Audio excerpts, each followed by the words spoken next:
You've just been awakened by the capo hollering at you. It's 4 in the morning. You must get up and find your shoes and start right away. First thing to do is make your bed from a straw mattress perfectly, or else you'll be beaten. As soon as you finish making your bed, you run to the barrack and quickly wash up if there's any water left. Now it's time for breakfast. You must have your plate or no food. You get approximately 10 ounces of bread and some coffee. Sometimes you get margarine or thin sliced sausage with bread. You go sit down and eat your breakfast. As soon as you're done, you wait to hear a whistle for roll call. You go and stand at attention. No talking. Roll call eventually finishes, so you run and join your work team. If you're lucky, you received a good working tool, a shovel or a pickaxe. Otherwise, you have to work with your bare hands. And that means death because you'll not be able to work as fast as the guards require. Your day will be long with 12 to 14 hours of work. The work is hard and pointless because you have to move heavy sandbags from one spot to another, carry heavy stones, and dig trenches or bore a tunnel. The whistle blows, which means it's time for lunch, which is watery soup. You go line up for your soup and sit down. Then the whistle goes off and lunch break is over. You must go back to work, even though you may be hungry and tired. You start to work until you hear the final whistle, which will take a long time. Finally, the whistle blows, so you start to walk back to the camp with your work team. Some of the survivors are carrying bodies of prisoners who died today. Now it's time for roll call. You stand in rows of 10 again. When that's done, you run in order to receive your dinner, which is a piece of black bread. Once you finish your bread, you return to a barrack where the Black Fury is. He decides if you live or die.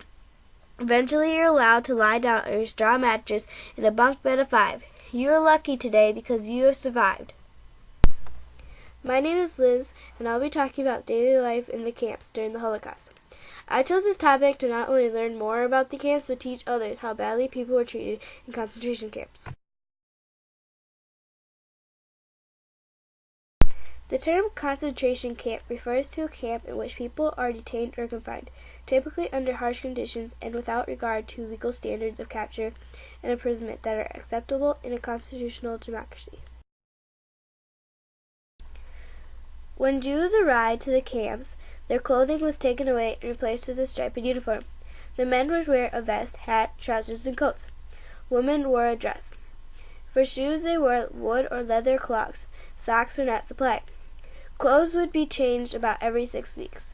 They would have to work and sleep in the same clothes. Prisoners were held in barracks, which was supposed to house 40, but actually housed 700 prisoners.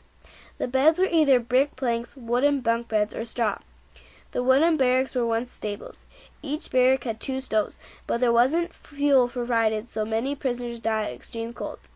There was rats and vermin, and constant short of water for washing. For breakfast, they would be given an imitation of coffee or herbal tea, and a piece of black bread. Lunch, they would be given watery soup. In the evening for supper, a piece of black bread with a tiny piece of sausage or cheese, margarine, or marmalade. Prisoners would work 10 to 12 hours a day. The work would consist of carrying heavy sandbags from one spot to another, carrying heavy stones, and digging trenches or boring a tunnel.